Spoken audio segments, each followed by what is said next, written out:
We don't. Hi, this is jazz musician, singer, and songwriter Tim Lewis. You're listening to Community Radio, CKMS, Radio Waterloo. Standing up against racism is an ongoing battle. How will you help? I will employ an intersectional anti-racist lens to support the racialized community as they exercise their human rights. I will refuse to be silenced, and I will help others raise their voices against hate. I will listen, learn, speak up, and take action. This message is brought to you by the Canadian Anti-Racism Youth Coalition. Visit caryc.ca for more information about how you can stand up and speak out.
You are listening to CKMS 102.7 FM radio, and that was Wake Up and Rise by Diggin' Roots. So, we are here, Two White Feather and Lori Gentle Legal is on the Red Road journey where we aim to amplify Indigenous voices to heal ourselves, all our relations, our communities, and our planet. We have the smudge lit, ready to go, and it's lit and everything for this session too. We are broadcasting you from the traditional territories of the Neutral and Anishinaabe and the Haudenosaunee peoples. Our stop along the Red Road journey this afternoon is centered around two local Indigenous-based social enterprises. And for those of you who are not familiar with what a social enterprise is, it's a new way of doing business, so to speak, where the main purpose is to promote, encourage, and make social change. Job creation and profit are byproducts. In fact, they most often employ those who have been marginalized from the mainstream job market and people from backgrounds that face discrimination in hiring practices. Profits that are made are reinvested to varying degrees in pursuit of each of the social enterprises' respective mission statements. Our interview is with Lisa Byers, who used their gifts to resist cultural genocide and build bridges toward truth and reconciliation. So here is Lisa Byers, the interview. Here it goes.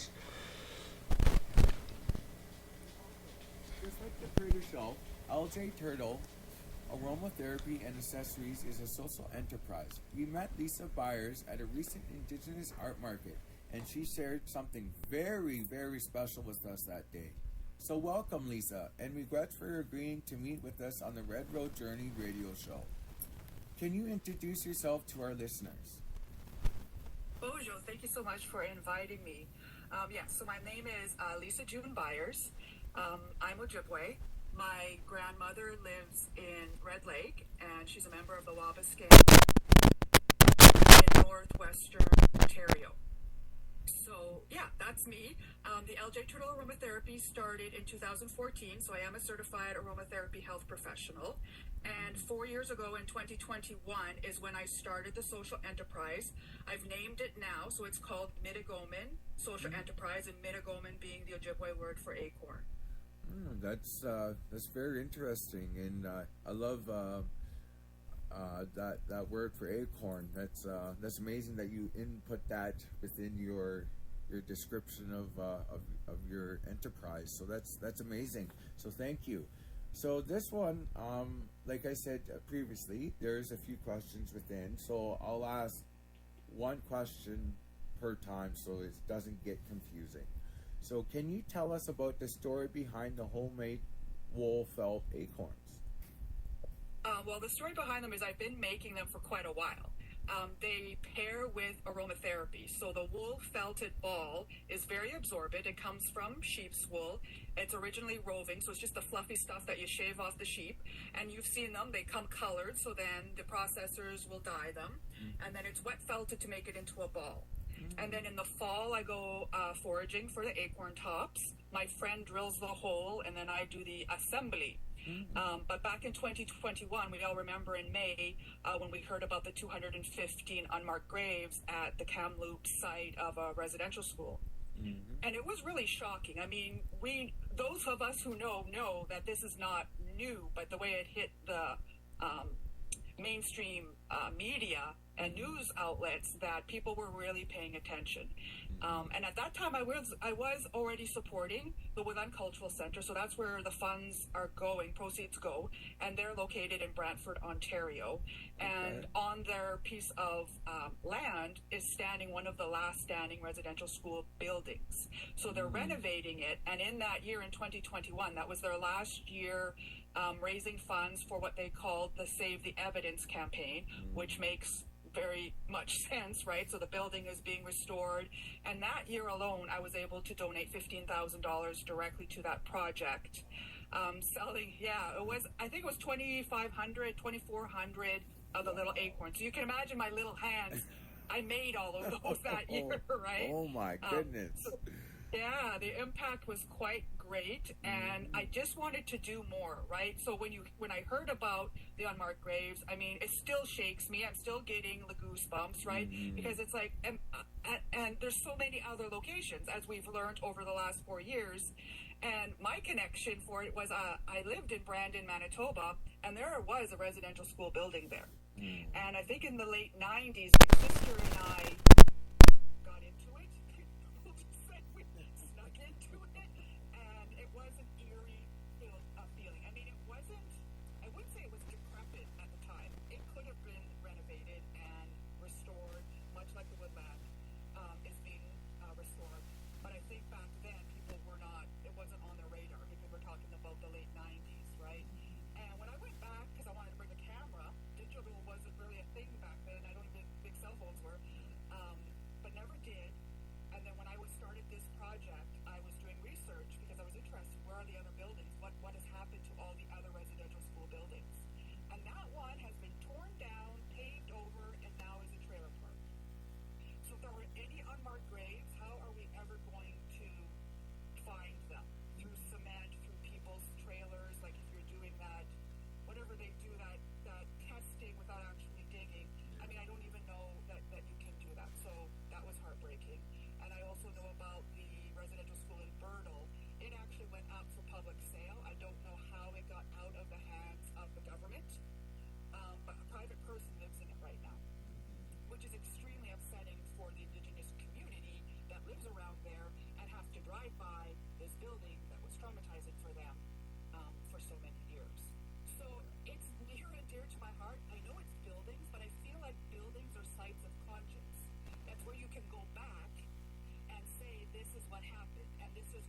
survivors can go back and potentially heal. So whether the building gets renovated like it is in Woodland or is torn down, it should still be a memorial space for survivors. Yes, I do agree. And wow. I'm curious, it's Lori Gentle-Eagle here. Why the acorn? Is there a teaching behind the acorn, and how's that connected to what you just said with the building and conscience? Well, because I said I was already making them. So as an aromatherapist, as a human, I am a big bushwhacker, right? So my grandparents would take me outside, I'd be on the trap line, I'd go fishing, and so I was always connected to things outside. So my first idea when I made them was like, well, I can find these acorn tops. What am I going to do with them? And I was already felting other things, but not these. And then in 2021, when this happened, I'm like, what can I choose from my selection of aromatherapy products that I can use to send messaging about truth and reconciliation, about what has happened, and would be effective? I know these acorns are adorable. They're also functional, right? And they tie in nature. So since then, I've been thinking more about it. So I think with the acorn, right, it's the seed for a future oak. So I think that can symbolize resilience, right? Tenacity, if we're thinking about how Indigenous people, I mean, it's pretty freaking amazing that there aren't any Indigenous people on Turtle Island at all, right? So I think of each of us as the acorn that took seed and grew. So that's my unofficial teaching about it. When I talk to folks, I also mention like just the agricultural part of it. The oaks are seasonal, so they do not produce acorns every year. They're on a 7-year cycle. So in the second year that I was doing the fundraiser, where I used to bushwhack, there were no acorns. They didn't produce very many that year. And when there's not many, you also do not want to forage them because the wildlife need them, right? The squirrels, the chipmunks, the deer, all of them, they need them. So those 2 years, I think the second and third year I had a hard time finding acorns, but then I put a call out to the community. And so a working went in was about the cycle. So wherever you are in Ontario, or if you're in another province and you want to mail them to me, excellent. So this could be for the listeners. If you have oaks in your area, then it has to be a particular acorn. So it has to be the thick walled acorn. There are so many varieties.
person who sells them in her online website, online shop.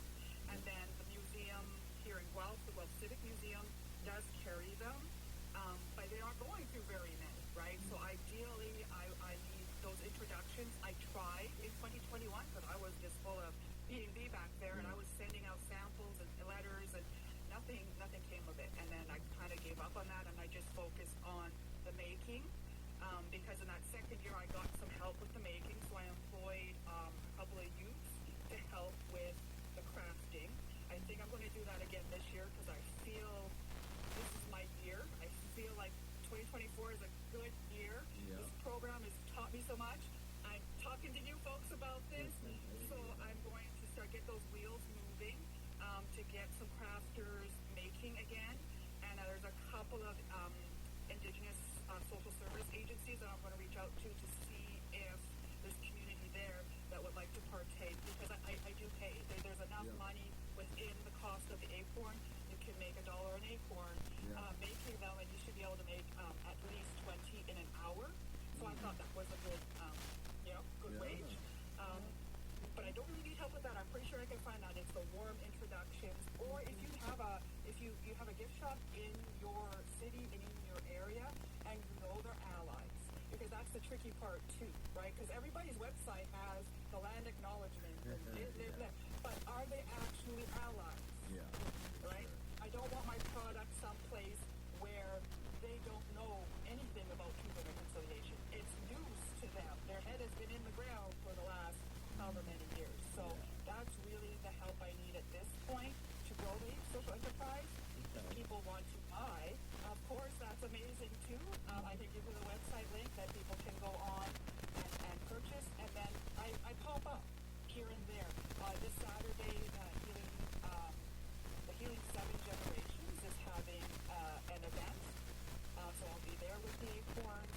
They usually ramp up in sales from June with Indigenous History Month, and then of course in September, and then they make they're adorable holiday ornaments. People buy them mostly as like hostess gifts, or they're going to decorate their children. Yeah. Well, we will see you at the Healing of the 7 Generations feast there. We're also a vendor, so that's lovely, because we do have something we would like to share with you as a thank you. We made, I'll tell you right now, one of the acorns you had given us to hand out, and we're actually all out of them. I'll bring more. We made you little acorn leather ball. Little angel, a true reconciliation angel. Yeah. We're going to visit that on Saturday. And I want to say regrets for your time to come here and speak about your social enterprise. And it sounds all amazing. And all the hard work that you had to go through. I can just imagine what you went through was just hard enough. So I can imagine what you had to go through just to get this up and going, talking to people and trying to, hand them out so that people can, do the same thing. Like, sometimes that's hard, and, so I've got to give you props for doing the work that you're doing, and it's just all amazing. So thank you. So let's get your website information out there, and that's a way, as you said, that people can support you by purchasing. What's your website? ljturtle.ca, and then if they go to the left side, that little three lines, and you click it, you see towards the bottom, it'll say Mitigomin Silver. Okay, sounds good. So we'll put that on as a highlight there, the website there, so people can go get directly to go there too and whatnot. And in terms of helping, if you ever need help to make the acorns, we have a monthly craft club. So certainly I know that people that join us there would be interested in giving up their time if that's ever a need for you. And I just want to again put it out there to the listeners that let's help grow this social enterprise. Obviously, very, very important issue of concern in First Nations communities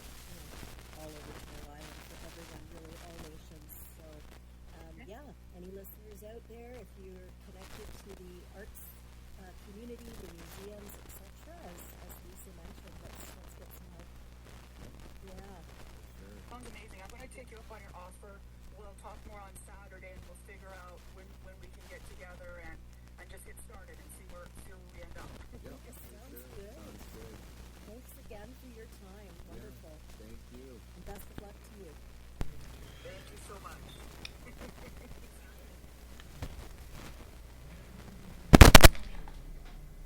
So thank you for that, Lisa Byers. We have the Mitigomins / Acorns. If you guys are interested in supporting Lisa's social enterprise, you can contact us through the WOMB webpage or by email at wombwiththeview55@gmail.com, or contact Lori L on Facebook or IP, which is me, on Facebook too.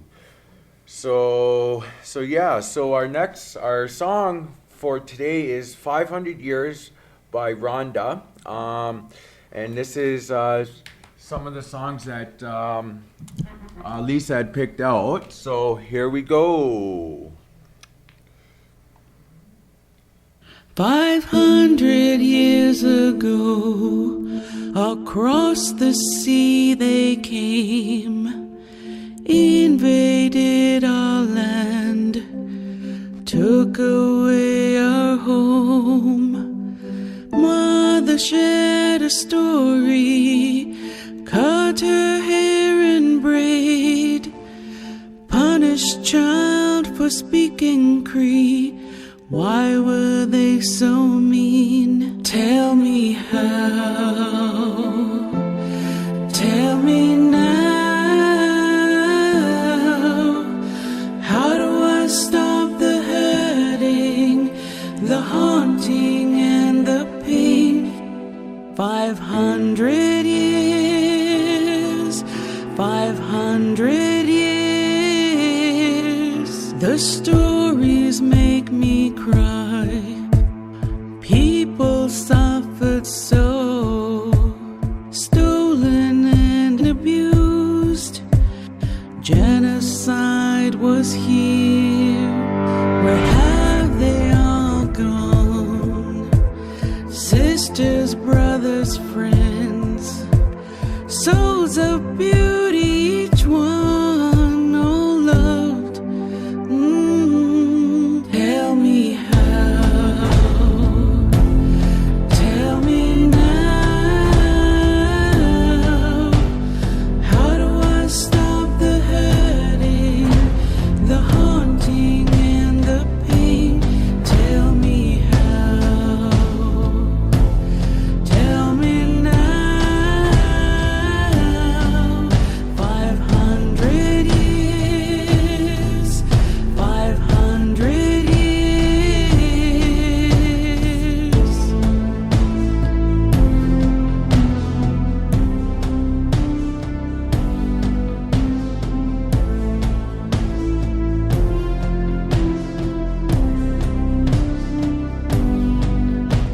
A prophecy was spoken, eagle and condor fly, side by side together in the sky. A movement changed the world to save our Mother Earth. Our people danced together, each nation joined as one. Tell me how. Tell me now. How do I stop the hurting, the haunting, and the pain? Tell me how. Tell me now. 500 years.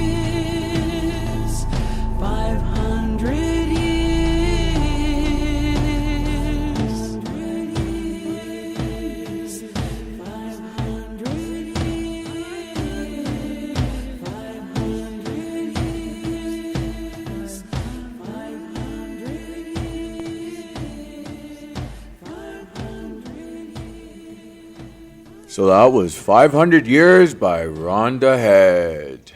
Lori Gentle Eagle has a couple things to say about Rhonda Head. Yeah, both Two White Feather and I had the opportunity to listen to Rhonda speak. She was invited by the Downey Wenjack Family Foundation, and there's a whole website that you can go to learn more about that organization. Our connection to that organization, of course, is when Two White Feather was selected as one of their youth ambassadors a couple years back, and that's where we heard Rhonda Head speak and sing. She's a classically trained mezzo-soprano. So we wanted to share that 500 Years, that song in particular, to honor some of the work that Lisa Byers is doing. And we have a few more songs, I believe, to White Feather to do with Truth and Reconciliation. Yes, and I wanted to add something. I want to do a call out to Saugeen First Nations up by Sauble Beach in Ontario. I have a family member there that's been 1 year clean, so shout out to my cousin for 1 year clean. Hope. So I'm dedicating this show to her. Again, that's in Saugeen First Nations, number 29. We're on the map, kiddos. So here we go. Our next song is by Willie Dunn, Charlie Wenjack. So here it is. Hook ya!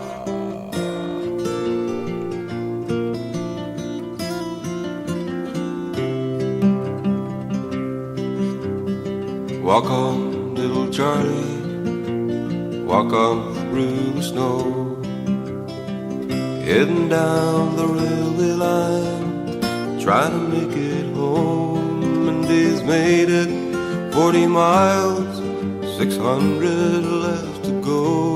It's a long, old, lonesome journey, shuffling through the snow. He's so lonesome and he's so hungry. It's been a time since the last he's ate. And as the night grows colder, he wonders of his fate. For his legs are racked with pain as he staggers through the night. As he sees through his troubled eyes, his hands are returning.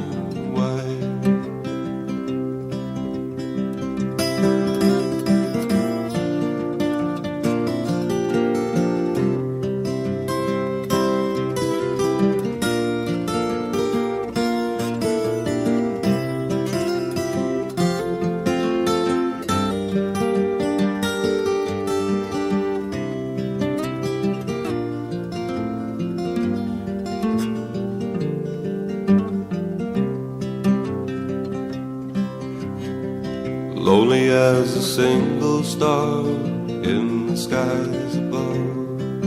His father in a mining camp, his mother in the ground.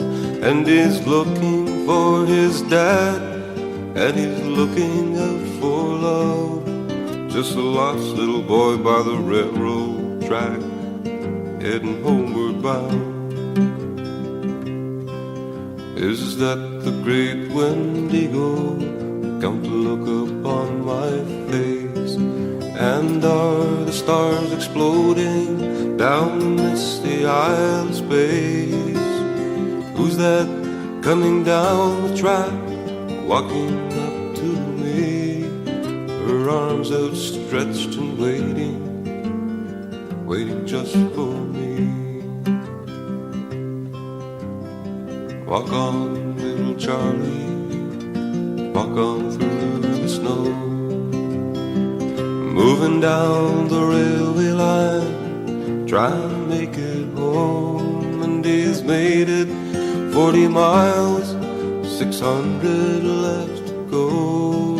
It's a long, old, lonesome journey, shuffling through the snow.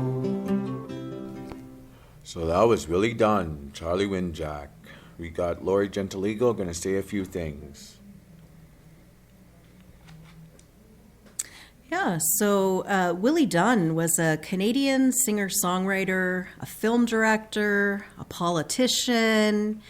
He often highlighted Indigenous issues in all of his work. He was born in Montreal and was of mixed descent, so Mi'kmaq, Scottish, and Irish roots. And that release, Charlie Wenjack, or Cheney Wenjack, was done in 1978, so long before the more recent work that you might be familiar with around Truth and Reconciliation and Cheney's story, which was The Secret Path. That came out as a partnership effort, of course, with the Wenjack family and Gord Downey of the Tragically Hip. So that was an awesome choice there. Yeah, thank you. So our next song is by Jerry Alfred and Medicine Beat, Residential School. So here it is. Hook ya.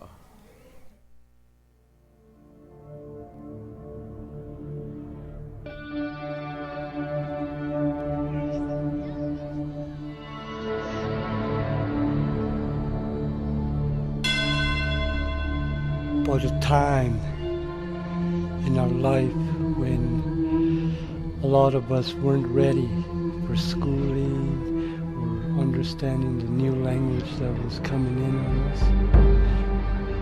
us. School and candy store were the first thing that came to my mind when I jumped on the bus going to the residential school.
chi Isi huni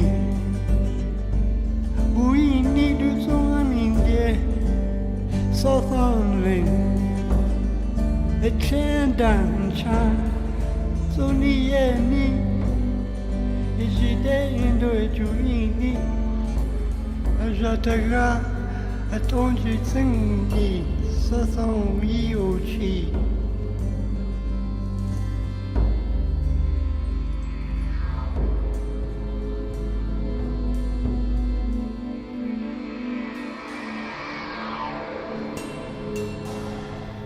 So that was Jerry Alfred and Medicine Beat Residential School. Dental Legal has a few things to say about them. Here she is. Okya.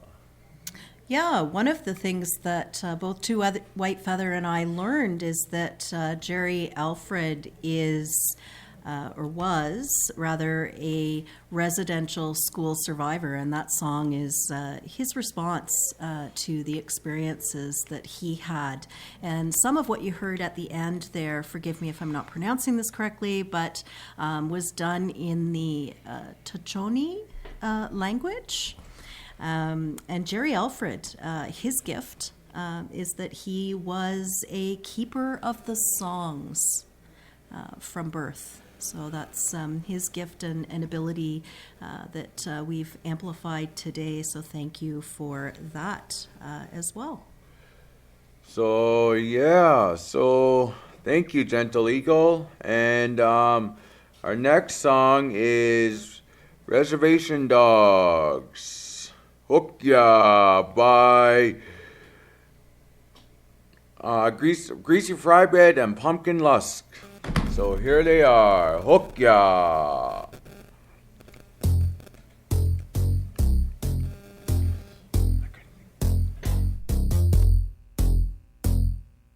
Hey, la. Baby girl, look at yeah. Why she acting all rosé? Hey, hotter than a pan of fried bread grease. Have a native drinking power beats. Got your auntie in the kitchen like, nah he didn't. And got a grandma skillet like she bout to kill it. And your TP creeping on them booty cheeks. Get the snagging and you bragging like who the freaks? Softy in the burner, hope they head turner. Water baker powder chopping up that white stuff. All purpose flour, gotta mix it right up. Hit the breads with the shits, they ease it right up. Greasy fried bread, greasy fried bread. Sweat dripping down the face from the stove top. Greasy fried bread, greasy fried bread. Slap it go, then watch the grease pump. Greasy fried bread, greasy fried bread. Sweat dripping down the face from the stove top. Greasy fried bread, greasy fried bread. Slap it go, then watch the grease pump. Now watch that grease pump, then watch her waist drop. She got that bluebird bag in the tank top. She got that white powder all over everything. She get the bustin', man, but we ain't cousins, man. We from the same tribe, but a different clan.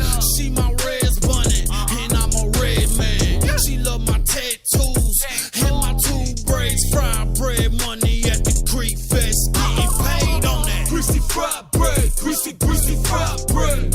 Sweat dripping down the face from the stove top. Greasy fried bread, greasy fried bread. Slap it go, then watch the grease pump. Greasy fried bread, greasy fried bread. Sweat dripping down the face from the stove top. Greasy fried bread, greasy fried bread. Slap it go, then watch the grease pump. Then watch the grease pump. Greasy fried bread. Greasy fried bread. Greasy fried bread.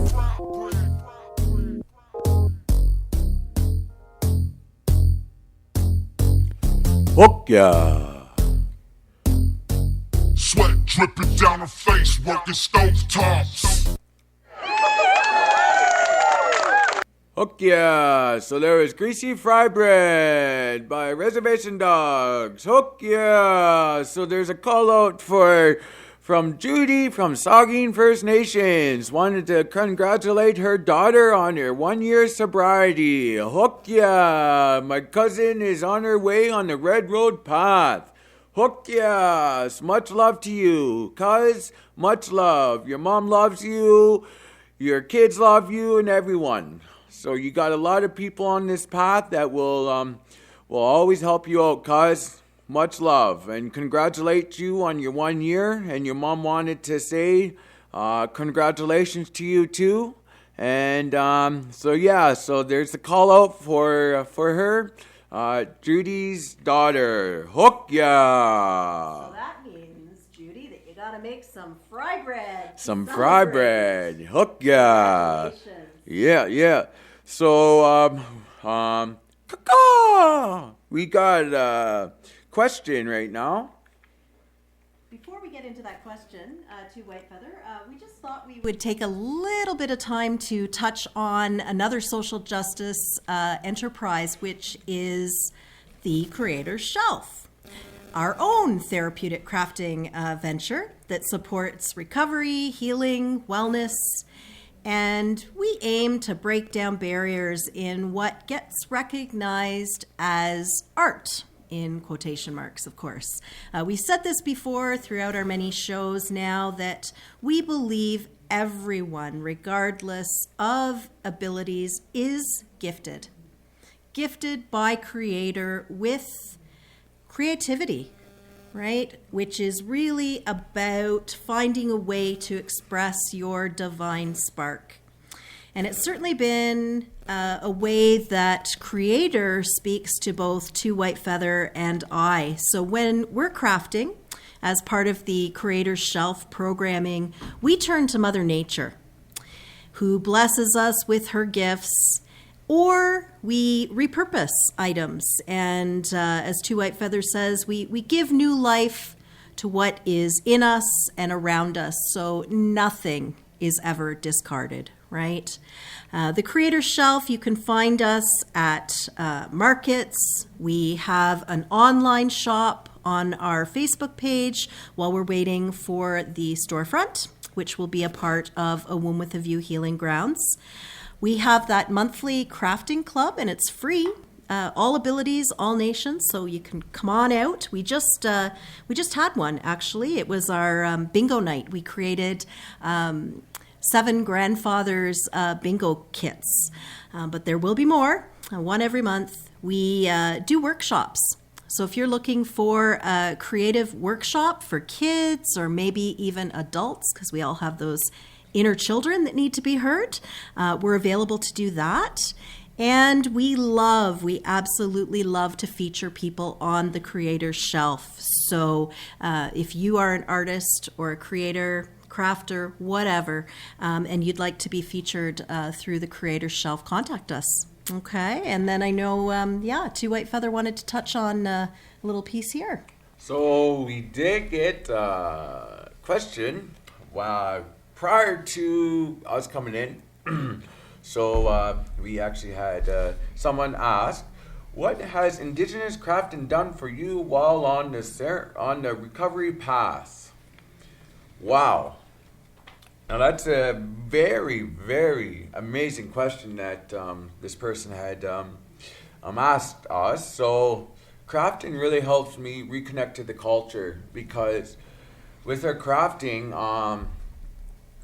I try to First Nations crafts and whatever Mother Nature can provide me to do the crafting, and I'll reuse that to repurpose it to make something new, a new life out of it.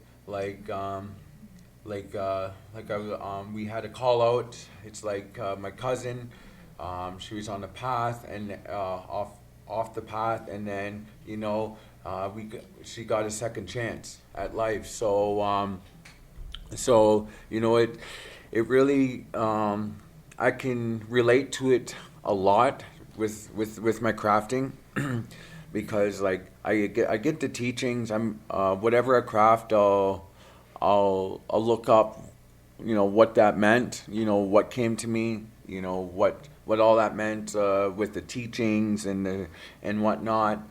And when I go gather my craft items from Mother Nature, Creator guides me to where I need to go and what I need to pick up, right? And I let Creator guide me, so that I'm always in that good space, in that loving space, right from the get-go. Because when I craft, I put all my love, everything into there. And it's like how a grandmother, when a grandma makes her food, she puts so much love and you can taste it, right? Well, that's what people say about my crafts. Maybe not taste, but they can feel the love that went into my crafts that I created. And, it could be a 20-minute craft, or it could be a couple days crafting, on one thing. But I'll put everything into it. All my love, everything, my honor, my wisdom, my respect, and everything.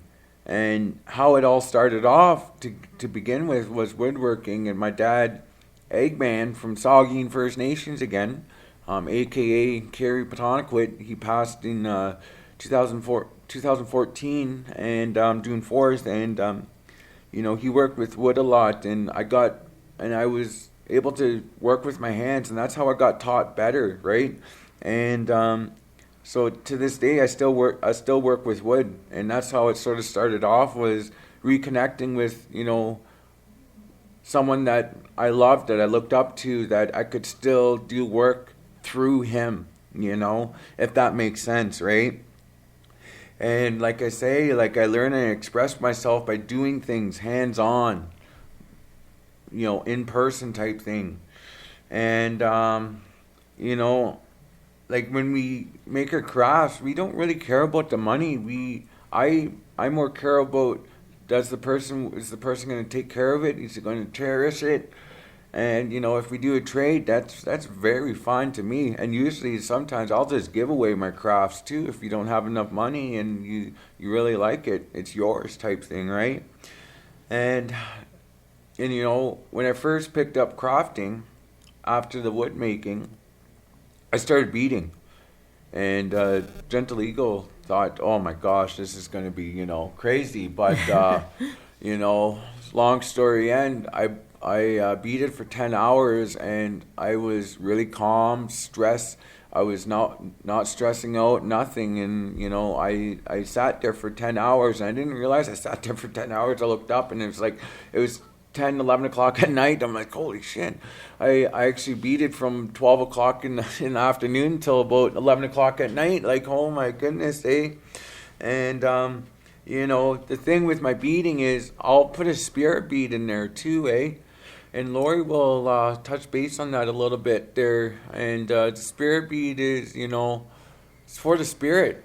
Nothing's not supposed to be perfect. Like, look at everyone. Someone, like, people have scars, people have wounds, and that's life. But that's who makes you who you are, and that's what the craft is too. It makes the craft on who it is. That spirit bead is very important too. It brings the spirit into that craft, that good spirit, so that spirit can go to that next person and give help to them, right? So I don't know if Lori wanted to touch base a little bit more on that, but yeah, I'll just add a little bit to what you said there. For you, I mean, some of the challenges at times are around fetal alcohol and ADHD, and again, when he said beading, I want to give beading a try. He's absolutely right. I thought, oh no, are we going to have a meltdown? What's going to happen here? I was preparing for the worst, but it actually had the opposite effect. It helped with focus, and it was just a really calming activity that he had. And that part about the spirit bead, Ojibwe teaching, I mean, that spirit bead, it's not a mistake. right? It's not a mistake in the craft work. It's really about divine intervention, whether that bead has been put there by the crafter or creator themselves, right? It teaches us about humility, and as we with the Creator Shelf like to say, there is beauty, absolute beauty in what would be termed by others as imperfection. So I just wanted to add that piece. And maybe we can give a little announcement about what's coming up. Thank you. So we have a Different Abled Market on May 19th coming up at the Civic Hub from 12 to 4, right? And we are looking for and to showcase vendors, gifts, and abilities. Free table, and we love to have volunteers to help. So again, that is May 19th at the Civic Hub on 23 Water Street from 12 to 4. And when we say differently abled, it could mean, you craft to heal or to stay well because of a, physical disability, a mental health issue. Perhaps it's, around neurodivergence, any of those things, right? Differently abled. All gifts, right?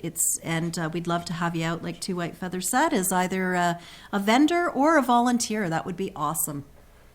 So thank you.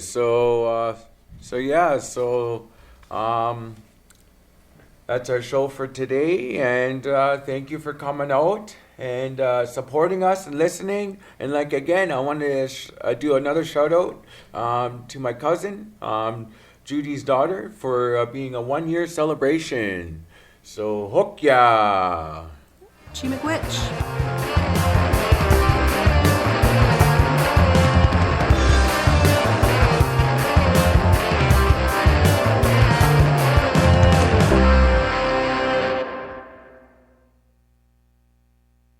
In Ontario, we already have enough land for housing, but we don't have enough greenbelt. The Greenbelt's food, jobs, and clean water are counted on by millions of people. So why is it being given away to less than a dozen developers? Doug Ford and his developer friends don't need the Greenbelt, but we do. Tell your MPP, hands off the Greenbelt at saveourgreenbelt.ca. Brought to you by Small Change Fund. Hi, I'm Dan Walsh, and you're listening to CKMS FM 102.7 Radio Waterloo. Well, there's some that say that the angels are out of order.